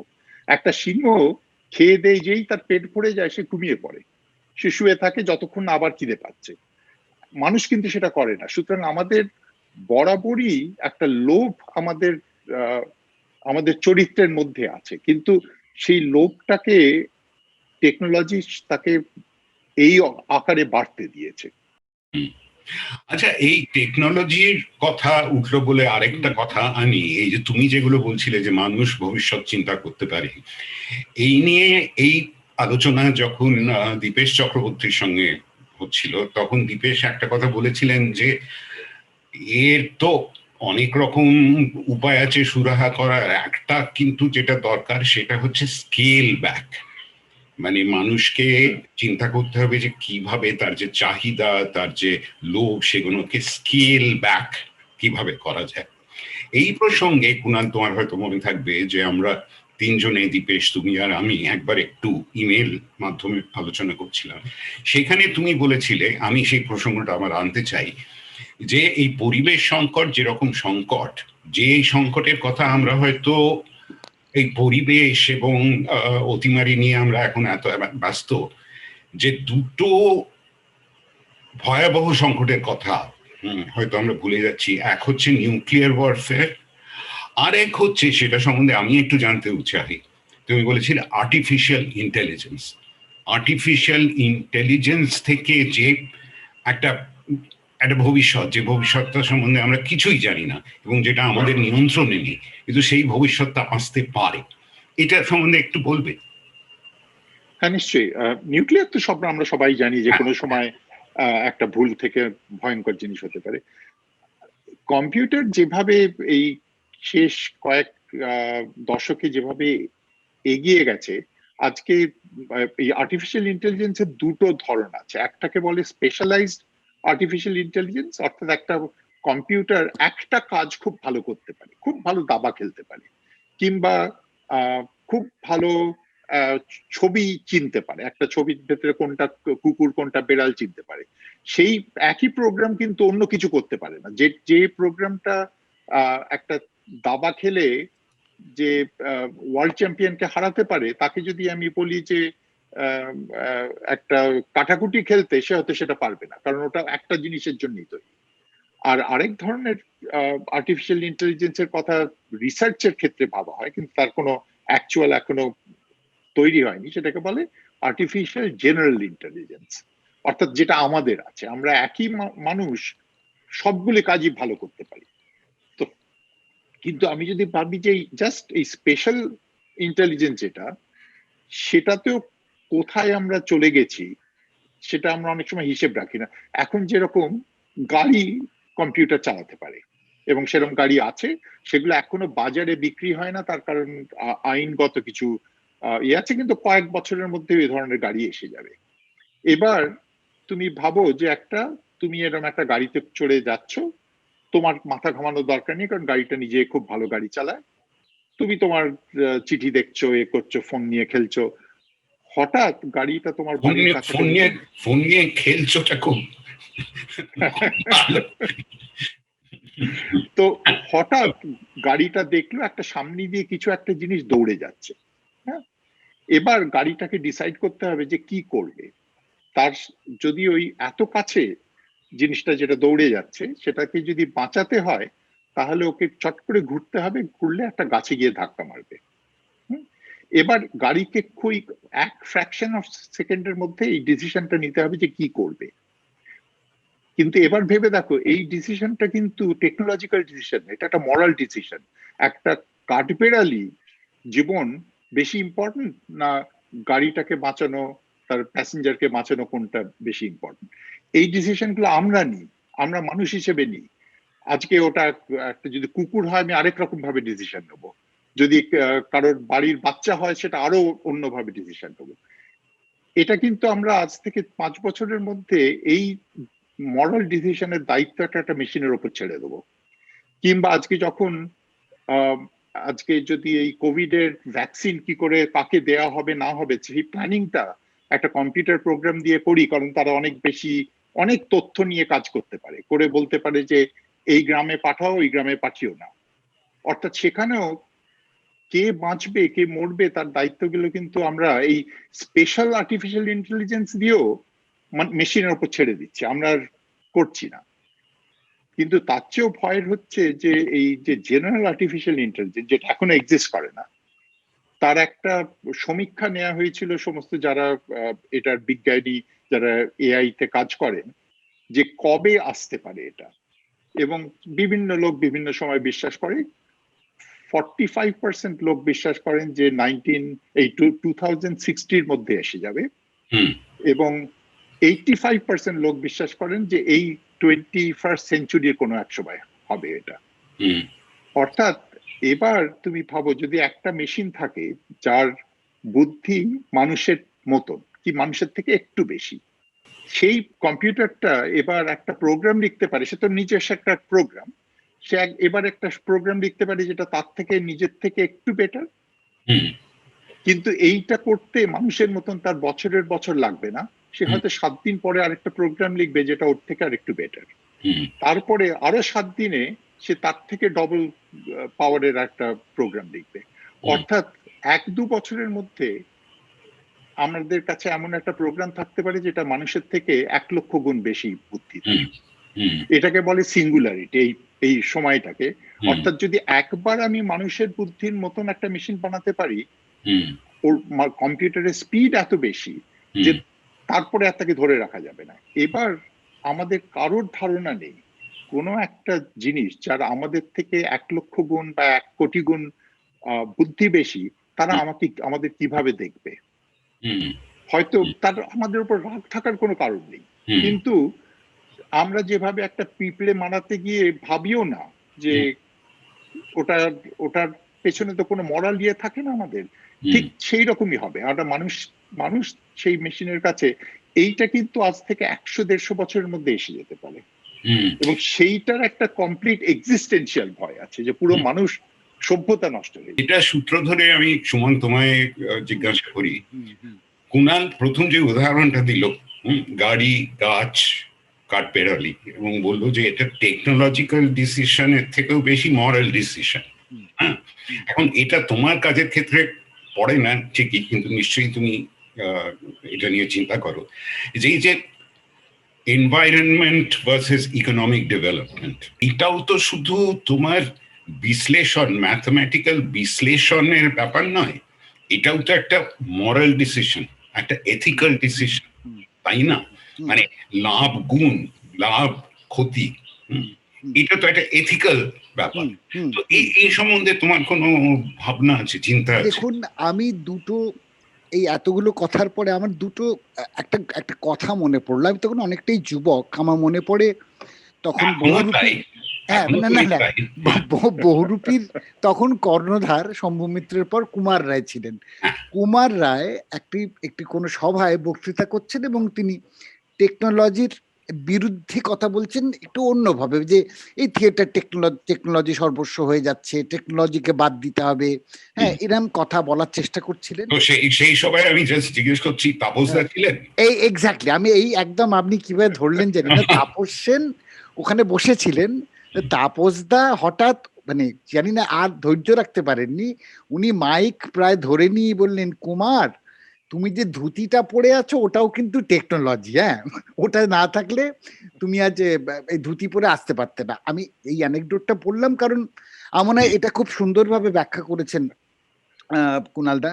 ফলত আমার মনে হয় যে ওটাকে আর বাড়িয়ে লাভ নেই, কিন্তু যে পরবর্তী যে প্রসঙ্গে এলো, যে মরাল ডিসিশন এবং এই যে একটা আমাদের সেন্স অফ এথিক্স, এই যে এই জিনিসটা কিন্তু সত্যিই খুব ইম্পর্টেন্ট। এবং আমি আপনাদেরই আগের একটা বা একটা কোনো একটা কথোপকথন দীপেশ দার সঙ্গে, সেটা আমি শুনছিলাম, এবং এই সম্পর্কে আমি কিছু সামান্যই হয়তো পড়াশোনা করেছি, জেনেছি। সেটা হচ্ছে এই যে মানুষকে যদি সত্যি একটা কম্পিউটারকে বলে দেওয়া হয় যে তুমি এইখানে ওই আরবানাইজেশন করো, নগরায়ন করো, হ্যাঁ, রিয়েল এস্টেট সমস্ত মিলে, এবং নগরায়ন, এবং আমরা যেগুলোকে এখনো পর্যন্ত উন্নতির স্মারক হিসেবে চিনি, সৌধ হিসেবে চিনি, সেগুলো হচ্ছে বড় বড় রাস্তা, বড় বড় বাড়ি, হ্যাঁ, এই সমস্তটা হচ্ছে দেখো কত ডেভেলপড কান্ট্রি, হ্যাঁ। ফলে আমাদের যে centre of entire development project is always city, হ্যাঁ। এবং সেইখানে করার জন্য যে এই যে জঙ্গল কাটা হচ্ছে, এবং আমরা ঢুকে পড়ছি প্রাণী জগতের মধ্যে তাদের, এবং তারাও ঢুকে পড়ছে আমাদের মধ্যে। আগের দিন খুব সুন্দরভাবে সেই দিল্লিতে বাঁদরের রাস্তা, বা তার প্রসঙ্গ এসেছিল, বা আমরা ঢুকে পড়ছি। এই ডিসিশনটা তো মানুষকেই নিতে হবে। জানি না, হয়তো কোনো কম্পিউটার আসবে, আর্টিফিশিয়াল ইন্টেলিজেন্স পরে, যে বলবে না না এখানে গাছ কেটো না, এইটা কিন্তু আমরা একটা লঙ্ঘন করছি। কতগুলো আমাদের যে স্বাভাবিক শর্তে আমরা বসবাস করেছি হাজার হাজার বছর ধরে, যে শর্তগুলো কোথাও লেখা নেই, কিন্তু সেটা আমরা মেনে চলেছি, প্রাণী জগতও মেনে চলেছে, এবং মানুষ মেনে চলেছে, এবং জন্তু জানোয়াররাও মেনে চলেছে। তারা একটা বিশেষ, মাঝে মাঝে হয়তো অন্যথা হয়েছে, কিন্তু একটা বোধহয় কোড অফ লিভিং ছিল। এই কোডটা কিন্তু মনে হয় আর্টিফিশিয়াল ইন্টেলিজেন্স কি ডিফাইন করতে পারবে? এই যে স্বাভাবিক শর্ত, যে সামাজিকতার শর্ত, মানুষকে দেখে হাসার শর্ত, তাকে হাসবো কি হাসবো না, নমস্কার করব কি করব না, বা তাকে আর অপমান করব কি করব না, এই যে বোধগুলো একটা মানুষের সামাজিকতার একটা যে আমাদের যেটা রেভলিউশন, সেটা থেকে তৈরি হয় আমাদের মধ্যে, আমরা যেভাবে বড় হয়েছি। এবং অভিনেতা হিসেবে আপনি নিশ্চয়ই ত্রুতিমানদা জানেন যে আমরা যখন একটা অভিনেতাকে একটা চরিত্র বানাতে বলি, তখন বলি তার একটা ইতিহাস তৈরি করো, তার একটা ইতিহাস তৈরি করো, হ্যাঁ, ব্যাক স্টোরি বলে থাকি। এক্স্যাক্টলি, সেটাকে ব্যাক স্টোরি বলে, এবং পরিচালকেরাও সেটা করেন তাদের সুবিধের জন্য, হ্যাঁ। সুতরাং এই যে ব্যাক স্টোরিটা আমাদের ইতিহাস বোধ বা সামাজিকতা বোধ, যে সচেতনতা, চেতনা, এইটা আসে, এইটা আর্টিফিশিয়াল ইন্টেলিজেন্স কিভাবে ব্যাখ্যা করবে, এটা আমার বিশ্বাস হয় না তারা ওরকম একটা জায়গায় যেতে পারবে। তাকে যে ফিট করা হবে সেইভাবেই হয়তো প্রোগ্রাম রিড করবে। এটা কিন্তু কুণালদা একদমই প্রফেসর পেশাটার মধ্যে আছে, হয়তো আরো ভালো বলতে পারবেন। কিন্তু এই বোধটা আমার মনে হয় যে কোনোদিন এই যে মৃত্যু সম্পর্কে যে সচেতনতা মানুষের আছে, এবং ভবিষ্যৎ পরিকল্পনা করার যে সচেতনতা মানুষ আছে, এই ভবিষ্যৎকে দেখা, দিব্য দৃষ্টিতে দেখা, তার কল্পনা প্রবণতা, এইটা কতটা আর্টিফিশিয়াল ইন্টেলিজেন্স পারবে সেটা জানি না, কিন্তু আমরা ম্যানিপুলেটেড, আমরা কিন্তু আজকের দিনে ভীষণভাবে ম্যানিপুলেটেড। এবং আমি কতগুলো ডকুমেন্টারি দেখলাম, যে ডকুমেন্টারি থেকে এটা সম্পূর্ণ ভাবে প্রকট, যে এই যে যন্ত্রটা আমাদের হাতের আছে, যেটা কুণালদা বললেন খেলছি, এই হুম। খেলাটা কিন্তু ম্যানিপুলেটেড, উই আর কমপ্লিটলি মানে ম্যানিপুলেটেড বাই সার্টেন এজেন্সিজ, যারা আমাদের কি করতে হবে সেটা একরকম ভাবে ম্যানিপুলেট করছে। ফোয়াবলস এর মিথ্যে বলার যে ওনার যে তত্ত্ব ছিল যে একটা লোককে যদি বেশি বেশি মিথ্যে বলা যায়, সে হুম। একটা সময় মিথ্যেটা সত্যি হয়ে ওঠে। হলো সেইটা কিন্তু ক্রমাগত ঘটে চলেছে, এবং সেটা এই আর্টিফিশিয়াল ইন্টেলিজেন্স দিয়েই কিন্তু ব্যবহার করেই করানো হচ্ছে, যে মানব জাতিকে এই কথাগুলো ক্রমাগত বলতে থাকো, তাহলে সে বিশ্বাস করবে একটা সময়। আমরা বুঝতে পারছি যে এই যে সংকট এখন, হুম, এর জন্য আমরাই দায়ী। এটা কি আমরা বুঝতে পারছি না? এটা মনে হচ্ছে যে এগুলো আকস্মিক ঘটনা ঘটে গেছে, কিছু আমাদের কিছু করার নেই, আবার কোনোদিন এগুলো সব থিতিয়ে যাবে, and things will be business back to usual. আমরা যে দায়ী, এই বোধটা কি আসছে অন্তত কিছু মানুষের মধ্যে? আসছে কি মনে হয়? আমার মনে হয়, দেখুন এইটা কিভাবে ইতিহাস পড়েছে জানি না, তখন ব্রেক্ট লাইফ অফ গ্যালিলিও লিখছেন, হুম, তখন উনি এটা তো বিশ্বাস করছেন যে বিজ্ঞান বিজ্ঞান আহ, যে বিজ্ঞান দিয়ে আমরা এত বড় বড় আহ, আমরা যাপনে আমাদের প্রত্যেকটা ব্যাপারে আমাদের বিজ্ঞানকে ব্যবহার করেছি, এবং সামাজিক মানুষের ভালোর জন্য বিজ্ঞানের ব্যবহার, সেই বিজ্ঞান ব্যবহার করেই হিরোশিমাতে যখন বোমা ফেলা হয় বা যুদ্ধ করা হয়, সেই বিজ্ঞান, তার মানে বিজ্ঞান কার হাতে তুলে দিচ্ছে সেই প্রশ্নটা করা খুব জরুরি। বিজ্ঞান কে কন্ট্রোল করে? ওই ওই ওই ব্রেক্টের ওই প্রশ্নটাই ব্রেক্টকে মানে উত্তক্ত করছিল বলেই ব্রেক্ট লাইফ অফ গ্যালিলিও লিখলেন, যে গ্যালিলিও কে যখন ওই সে বিখ্যাত দৃশ্য গ্যালিলিওতে, যেখানে উনি চার চোখে রিকান্ট করতে বলে, বলে তুমি যা বিশ্বাস করেছো তুমি বলো যে মিথ্যে, এবং হ্যাঁ, উনি ভয় পেয়ে ওনাকে ওই যন্ত্রণার নানা রকম যন্ত্র দেখানো হয়, যন্ত্রণা দেবার, সেটা হুম, দেখে ভয় পেয়ে উনি যখন ফিরে আসছেন, তখন ওনার ছাত্র ওনাকে বলে যে যে যে পৃথিবীতে মানে যে আপনি বিজ্ঞানকে 100 বছর পিছিয়ে দিলেন তো, এই স্বীকার করে আপনি যন্ত্রণা নিতেন, মরে যেতেন হয়তো, বিজ্ঞানকে নয় পিছিয়ে দেওয়ার কোনো এই বীরত্ব দরকার ছিল, আপনার বীরত্ব দরকার ছিল এখানে। তখন গ্যালিলিও একটা জবাব দেয়, এটা ব্রেক্টের পক্ষেই লেখা সম্ভব, দুর্ভাগা সেই দেশ যে দেশে নেতার প্রয়োজন পড়ে, বীরের প্রয়োজন হয়। বীরের হুম, প্রয়োজন কেন পড়বে, আমাকে কেন বীরত্ব দেখাতে হবে? এই জায়গাটা বলছি আমি। হুম, ব্রেক্টের এই ডায়ালজিক্যাল থিঙ্কিং এটা সবসময় থাকতো, কিন্তু এই প্রশ্নটা কিন্তু উঠে আসছে ধৃতিমানদা আপনার কথার সূত্রেই, যে টেকনোলজি এবং সায়েন্স এবং সমস্ত এই উৎকর্ষতা, এটা কারা কন্ট্রোল করছে, এটা একটা ইম্পর্টেন্ট। ফলে আমরা সবসময় দায় চাপিয়ে দিই, ওটা তো আমাদের হাতে নয়, আমাদের কিছু করার নেই, ওটা কিন্তু বড় বড় মানুষদের মধ্যে হয়ে যাচ্ছে, আবার রাজায় রাজায় যুদ্ধ হয়, উলু খাগড়ার প্রাণ যায়। হুম, এই প্রসঙ্গ তো, ফলত আমাদের যে বোধ যে আমরা কতটা কন্ট্রিবিউট করতে পারি, এই বোধটা কিন্তু আমি বলবো মানে একটা শ্রেণীর মধ্যে এসছে, যেটা কুণালদা বললেন, নিউ একটা জেনারেশন তৈরি হচ্ছে, এই হুম, জেনারেশনটা কিন্তু এটা কিন্তু ভাবছে, এটা হুম, নিয়ে ভাবছে এবং এইটা নিয়ে চিন্তা করছে, এবং আমার মনে হচ্ছে within next 20 years, 10 to 20 years, এই জেনারেশন যখন আসবে, তারা যখন ক্ষমতা প্রয়োগের জায়গায়, তারা হয়তো এখন অনেকে ছাত্রছাত্রী, হয়তো এখনো গবেষণা করছেন বা কলেজে পড়ছেন, এই জেনারেশন যখন কাজে আসবে, when they have the power to affect, হুম। তখন কিন্তু একটা পরিবর্তন লক্ষ্য করা যাবে বলে আমার বিশ্বাস, এবং এই বিশ্বাসের ভরসাতেই আমি বসে আছি। সেটা আমরা দেখতে পাবো কি পাবো জানি না, এই জেনারেশন যখন আসবে, তখন তারা শিক্ষক হবেন, বা তারা যখন কোনো কর্মচারী কোথাও কোথাও কাজ করবেন, তারা বড় বড় পদেই কাজ করবেন, তারা হয়তো পলিসি মেকিং এ একটা ইম্প্যাক্ট তৈরি করতে পারবেন, তারা তাদের পয়েন্টটাকে ডিফাইন করতে পারবেন, কারণ তারা একটা স্যাক্রিফাইস অলরেডি করেছেন একটা আদর্শের জন্য হুম। বলে তার আমার মানে, বিশ্বাস। হ্যাঁ, তার মানে এই তুমি বলছো যে ধীরে ধীরে এই বোধটা, যেটা এতদিনে হয়তো আসা উচিত ছিল কিন্তু আসবে, যে এটা আমরা শুধু বিচ্ছিন্ন পরিবেশ অতিমারির কথা বলছি না, আমরা একসঙ্গে রাজনীতি, সমাজ, মানবতা, বৈষম্য, সমস্ত ব্যাপারটাই যে যুক্ত, সেই বোধটা সেই বোধটা আসবে বলে তোমাদের দুজনেরই আশা আছে, তাই কি? আমি একেবারেই একমত, যে আমি আমার এই এখনকার যে যাদের বয়স অল্প, তাদের দেখে আমার খুবই আশা হয় যে এরা যখন বড় হবে তখন তারা আমাদের মতন ভুল করবে না। এখন ততদিনে যদি খুব দেরি হয়ে গিয়ে থাকে তাহলে হয়তো তাদের কিছু করণীয় থাকবে না। কারণ এই যে জিনিসগুলো নিয়ে আমরা খেলা করছি সেগুলোর একটা বিরাট জাহাজের মতন চট করে তার ডিরেকশন পাল্টানো যায় না। যদি একদিকে যেতে থাকে সেটা হতেই পারে, সেটা আমি আশা করি হবে না, কিন্তু হতেই পারে যে খুব দেরি হয়ে গেছে। কিন্তু এরা যে চেষ্টা করবে সে নিয়ে আমার কোনো সন্দেহ নেই। এবং আমি জেনারেলি আমি বিশ্বাস করি যে যতই চারিদিকে খারাপ দেখি, মানুষের সভ্যতা ক্রমশই ভালোর দিকে যাচ্ছে।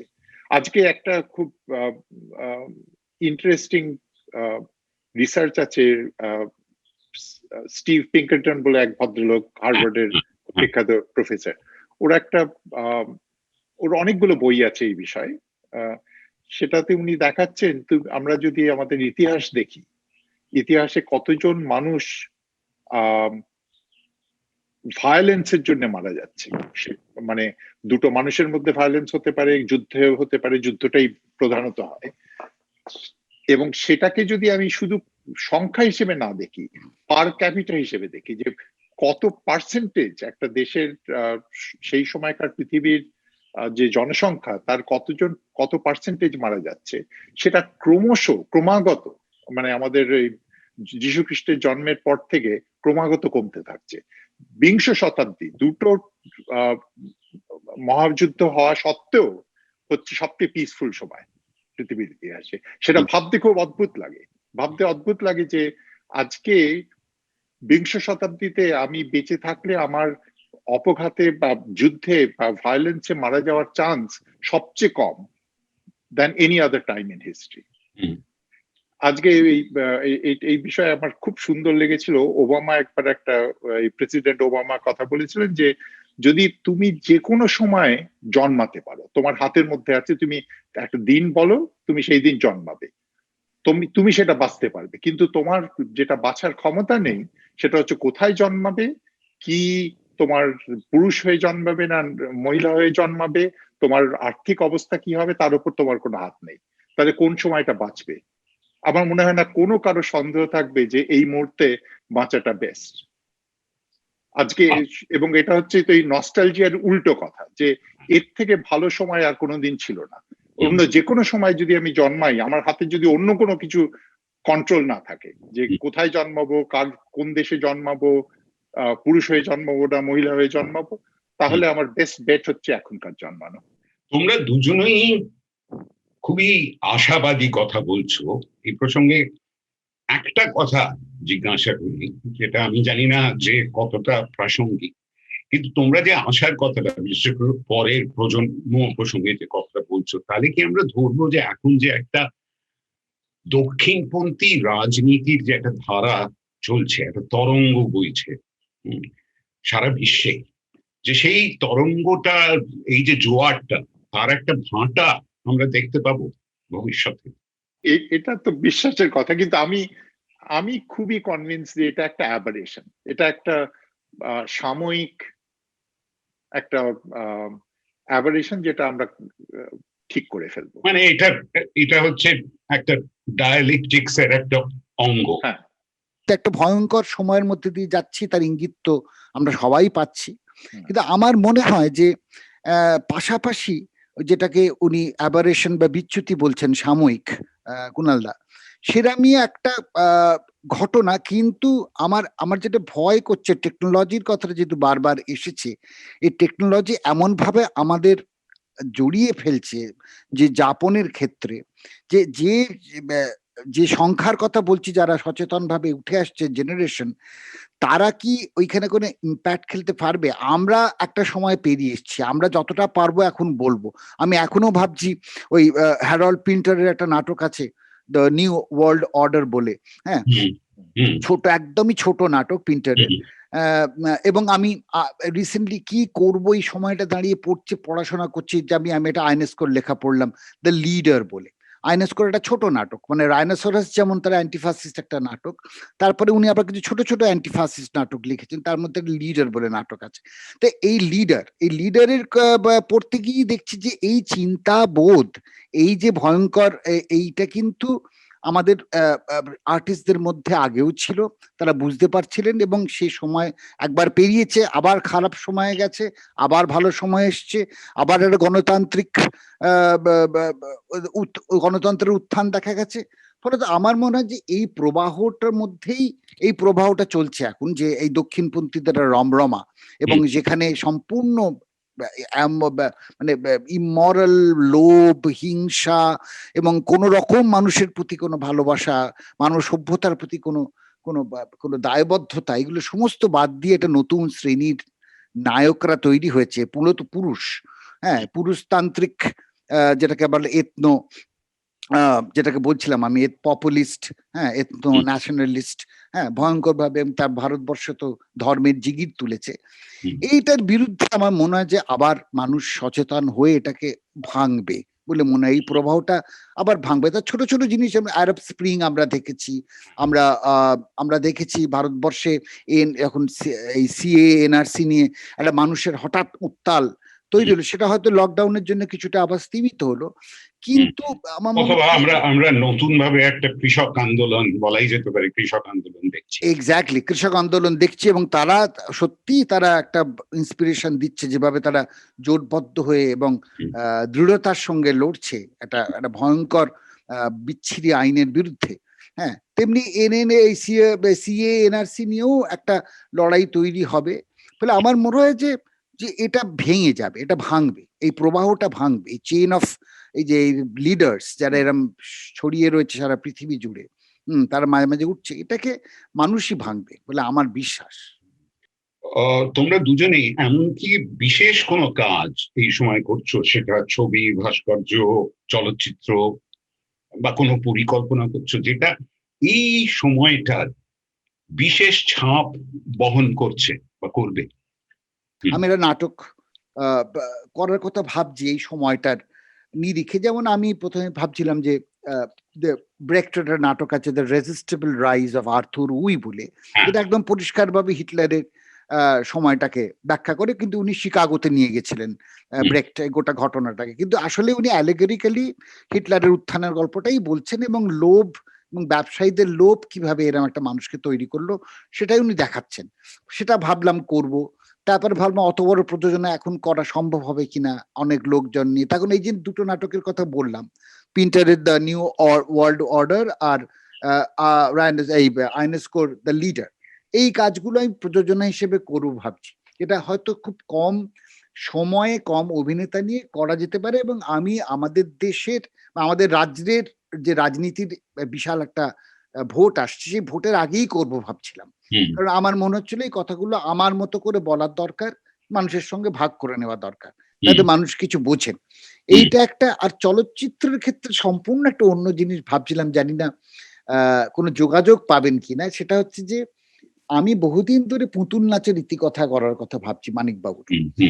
সেটা 2008-09 থেকে চেষ্টা করছি, কিন্তু এখনো করে উঠতে পারিনি। কিন্তু এবছর একটা খুব জোর করে মানে চেষ্টা করছি যে আমি করতে পারি, কারণ আমার মনে হচ্ছিল পুতুল নাচের ইতিকথার মধ্যে যে শশী চরিত্র, এই শশী চরিত্রের যে কোয়াইটিজম, হ্যাঁ, নন পার্টিসিপেটরি কোয়াইটিজম, সেটার মধ্যে কিন্তু আমি এই গত শতাব্দীর ইন্টেলেকচুয়াল ইতিহাসের একটা একটা একটা কোথাও ইঙ্গিত পাই।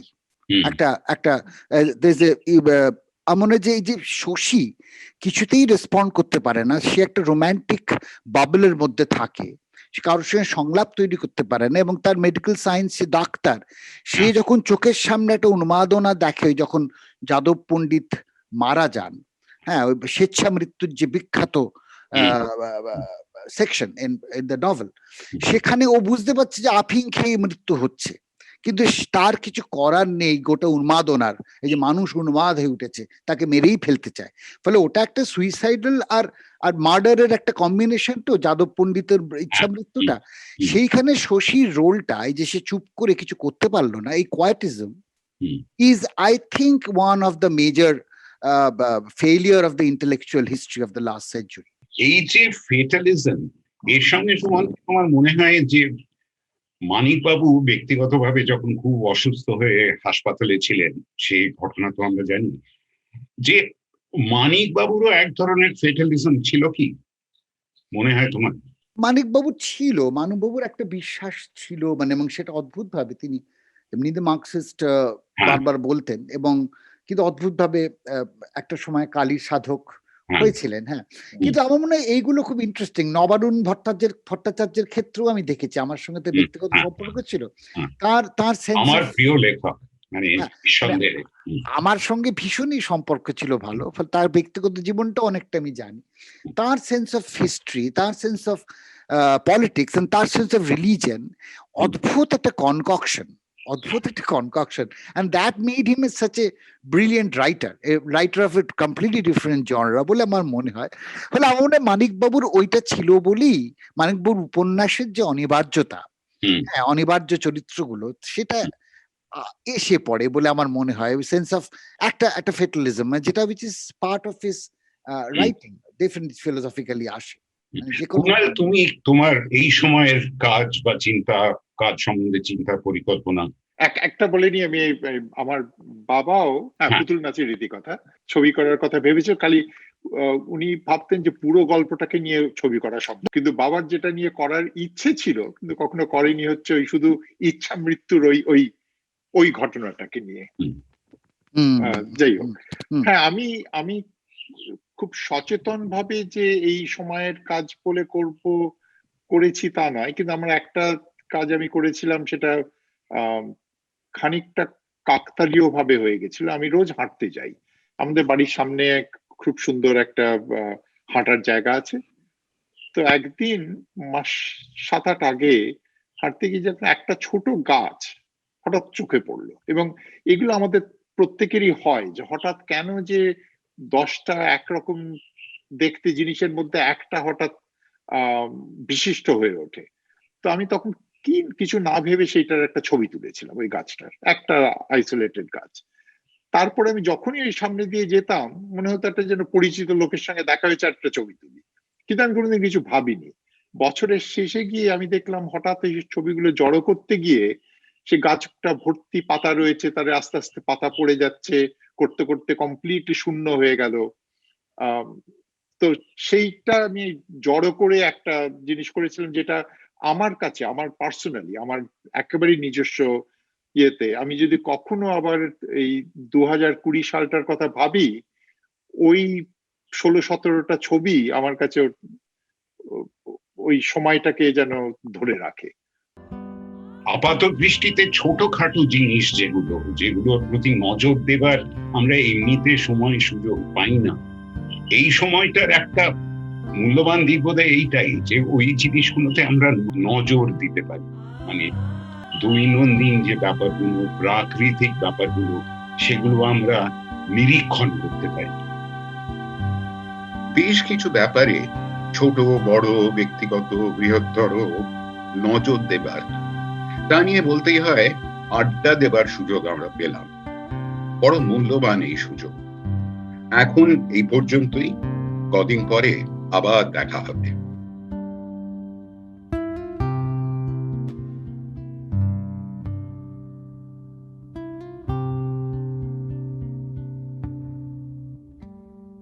আপনারা শুনছেন রেডিও কোয়ারেন্টাইন কলকাতা।